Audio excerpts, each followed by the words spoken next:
My friend, when we play a C dominant 7, we are taking away the quality of a C, E, and a G.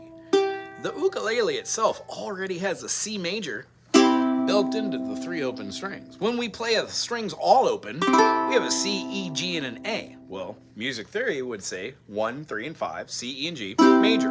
Adding the 6 makes this a C6. But for this chord, we don't want a C6. We need to sharpen that major 6 to get the minor 7.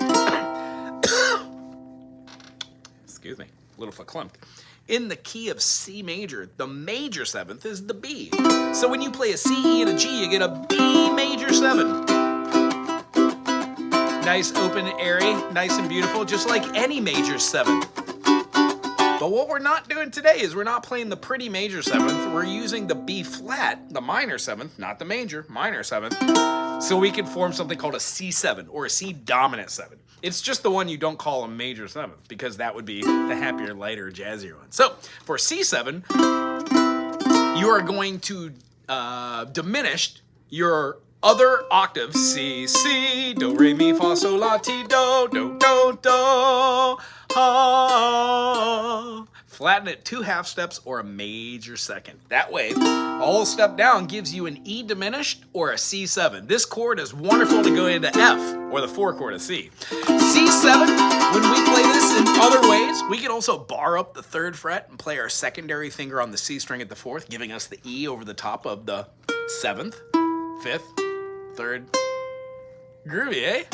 Oh, so gorgeous. And then as far as another wonderful C7, go up to the 6th fret, put your first finger on the E string, and then play the C and the A right between them. You can also play the G open.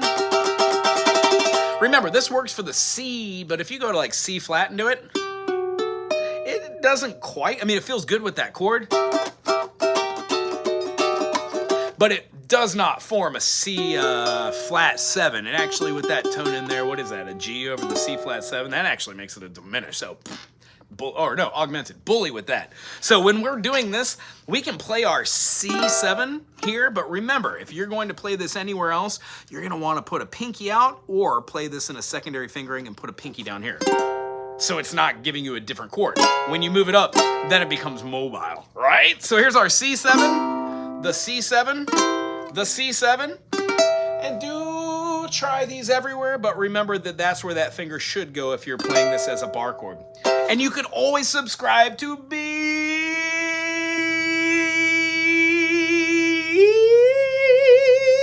There's a lot more video time left on